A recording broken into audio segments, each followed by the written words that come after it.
नमो नमः बच्चों, हम छठी क्लास की पुस्तक दीपकम इसके पाठ 11 की रीडिंग कर रहे हैं और पाठ 11 का इससे पहली वीडियो में अभ्यास के प्रश्न किए हैं, तो आज भी हम अभ्यास के ही प्रश्न करेंगे।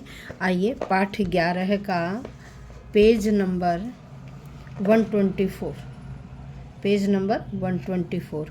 अब देखिए क्या है यहाँ। अधोलिखितानां प्रश्नानां एक वाक्येन उत्तराणि लिखन्तु। आप सब अपनी पुस्तक खोलेंगे और देखेंगे पेज 124 पे। यहाँ आपको एक वाक्य में उत्तर देने हैं। क्या करना है? एक वाक्य में उत्तर देने हैं। एक वाक्य में उत्तर देने। पृथिव्याम त्रीणि रत्नानि कानि सन्ति। आपने पहला श्लोक देखा था। पहले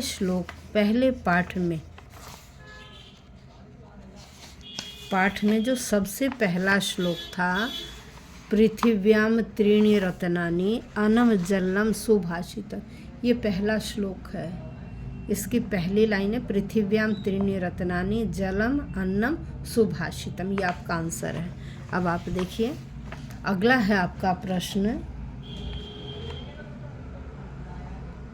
अब उदार चरिता नाम भावः कः भवति। अब देखिए उदार चरिता नाम, इसी पेज पर दूसरा ये श्लोक है। उदार चरिता नाम तो वसुधैव कुटुंबकम भवति। उदार चरिता नाम तो वसुधैव कुटुंबकम भवति। अब नेक्स्ट है आपका मृगः स्वमेव कस्य मुखे न प्रविशन्ति। इसमें अगले श्लोक में देखिए, अगले श्लोक में है सिंहस्य प्रविशन्ति मुखे मृगाः न। ठीक है, सिंहस्य मुखे मृगाः स्वयं न प्रविशन्ति। प्रश्न था मृगाः स्वयमेव कस्य मुखे न प्रविशन्ति, तो आप लिखेंगे मृगाः स्वयमेव सिंहस्य मुखे न प्रविशन्ति। अगला अभिवादनशीलस्य कानि नित्यं वर्धन्ते।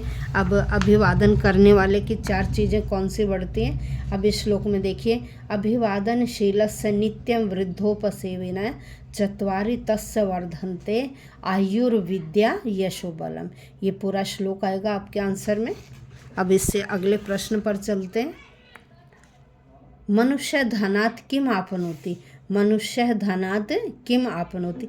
मनुष्य धन से क्या प्राप्त करता है? तो देखिए अब आगे के श्लोकों में देखते हैं। ये रहा इसमें, विद्या ददाति विनयम विनयात याति पात्रताम पात्रत्वाद धनम आपनोति। प्रश्न में कहा कि धन से क्या प्राप्त करता है, तो देखिए पात्रत्वाद धनम आपनोति, फिर धनाद धर्मम, धन से क्या प्राप्त करता है? धनाद धर्मम प्राप्नोति। आंसर क्या आएगा आपका? मनुष्य धनाद धर्मम प्राप्नोति। मनुष्य है धनात धर्मम प्राप्नोति, धनात धर्मम आपनोति। फिर उत्पन्नेषु कार्येषु कीदृशम धनम उपयोगाय न भवति। कह रहे उत्पन्न कार्य में कैसा धन उपयोग में नहीं होता है? जो हमारा धन दूसरे के हाथ में गया हुआ है और हमें ज़रूरत है, तब वो हमारा धन उपयोग में नहीं आता है। तो अब देखिए इस श्लोक में देखिए, पुस्तकस्थुता या विद्या पर हस्तगतम धनम। कह रहे पुस्तकों में लिखी हुई विद्या पर हस्तगतम धनम। कौन सा धन? जो दूसरे के हाथ में गया हुआ है। पर हस्तगतम धनम कार्यकाले समुत्पन्ने तद धनम धनम न भवति। पर हस्तगतम धनम क्या है? पर हस्तगतम धनम धनम न भवति। पर हस्तगतम धनम उपयोगाय न भवति। अब देखिए यहाँ ये चित्र दिए गए हैं। इन्होंने कहा कि चित्रम दृष्ट्वा वाक्यानि रचयन्तु। चित्र देखकर आपको वाक्य बनाने। इन्होंने ऊपर एक लाइन में तीनों तरह के वाक्य दिए हैं, आपको बिल्कुल सेम वैसे ही बनाने हैं। तो देखिए, वृक्ष से फल मिलता है, फिर इन्होंने कहा तुम फलानी स्वीकरोषि, तुम फल स्वीकार करते हो। कह रहे अहम फलानी स्वीकरोमि, मैं भी फल स्वीकार करता हूँ। अब हम ऐसे ही क्या करेंगे, ऐसे ही वाक्य बनाएंगे, क्योंकि वृक्ष से ही सारी चीज़ें मिल रही हैं।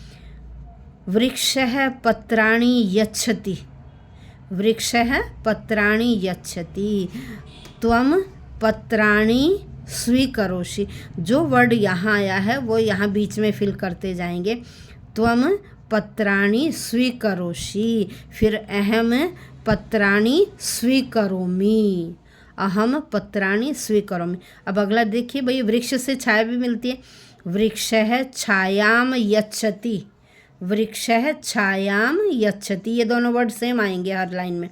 वृक्ष छायाम यच्छति।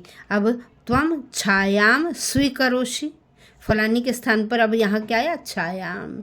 अब अहम छायाम स्वीकरोमि। अब नेक्स्ट में क्या है, फूल भी देता है अभी, फूल। वृक्षः पुष्पाणि यच्छति, वृक्ष फूल देता है। फिर त्वं पुष्पाणि स्वीकरोषि, त्वं पुष्पाणि स्वीकरोषि, फिर अहम पुष्पाणि स्वीकरोमि। अब नेक्स्ट में देखिए, किताब ये कागज़ से बनती है, कागज़ से तो कागज़ को बोलते कागदम। वृक्ष कागदम यच्छति, वृक्ष कागज़ देता है, वृक्ष कागदम यच्छति। अब कागज़ से किताब बनाते हैं। त्वं कागदम स्वीकरोषि, अहम कागदम स्वीकरोमि। अब देखिए, लकड़ी भी मिलती है। वृक्षः काष्ठानि यच्छति, त्वं काष्ठानि स्वीकरोषि, अहम काष्ठानि स्वीकरोमि। तो ये मैंने एक पंक्ति में ये वर्ड दिए हैं और आपको बता दिया कैसे फिल करके इन्हें लिखोगे। अब हम चलते हैं इससे आगे के प्रश्न में। आज की वीडियो में हम पाठ 11 का प्रश्न नंबर 3, 4, 5 और 6 करेंगे। अभी हमने 3rd और 4th किया। अब चलिए नेक्स्ट। अब यहाँ देखिए क्या है, अधोलिखितानि वाक्यानि पठित्वा आम अथवा न लिखन्तु।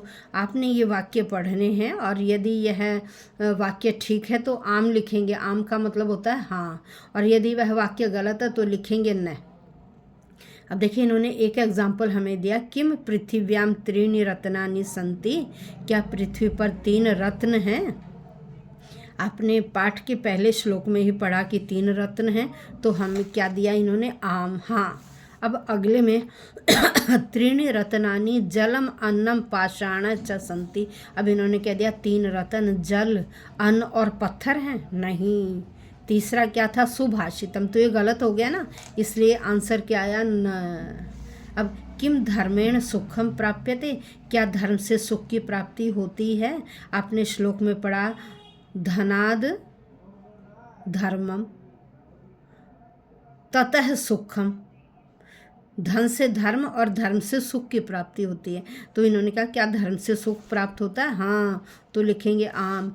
किम विद्या विनयम ददाति, क्या विद्या नम्रता देती है, श्लोक में पढ़ा आपने, हाँ, तो आप लिखोगे आम। किम अभिवादनशीलस्य विद्या वर्धते, क्या दूसरों का आदर करने वाले की विद्या बढ़ती है, श्लोक में पढ़ा था, हाँ, 4 चीज़ें बढ़ती, उसमें विद्या भी आया था, तो आप लिखेंगे आम। किम उद्यमेन कार्याणि नश्यन्ति, क्या परिश्रम से काम नष्ट होते हैं, तो ये गलत हुआ ना, परिश्रम से तो सिद्ध होते, तो आपने लिखा न। फिर किम जन्मभूमि स्वर्गात अपि गरीयसी, क्या जन्मभूमि स्वर्ग से भी बढ़कर होती है, हाँ, तो आपने लिखा आम। अब देखिए नेक्स्ट में इन्होंने कहा चित्रे दर्शितम नाम लिंगम च देशन्तु। अब जो चित्र दिए गए हैं उनका नाम लिखना और उसका लिंग बताना है। संस्कृत में 3 तरह के लिंग होते हैं, पुल्लिंग, स्त्रीलिंग और नपुंसक लिंग। 3 तरह के लिंग होते हैं, पुल्लिंग, स्त्रीलिंग और नपुंसक लिंग। अब देखिए यहाँ ये फूल है तो इन्होंने लिखा पुष्पम, ये नपुंसक लिंग है। नेक्स्ट शेर है, ये पुल्लिंग है। सिंह पुल्लिंग। अब यहाँ क्या सेब है, सेवम, ये भी नपुंसक है, फल नपुंसक में आता है। ये औरत है, महिला, स्त्रीलिंग है। अब ये वृक्ष है, पुल्लिंग है, आपने लिखा वृक्ष है, पुल्लिंग। अब ये किताबें हैं, आपने लिखा पुस्तकानि, नपुंसक लिंग। तो आज हमने पाठ 11 का प्रश्न 3 से लेकर 6 तक प्रश्न किए, और इससे आगे का हम कल के नेक्स्ट वीडियो में करेंगे, ये नेक्स्ट आगे के। ठीक है, तो धन्यवाद बच्चों।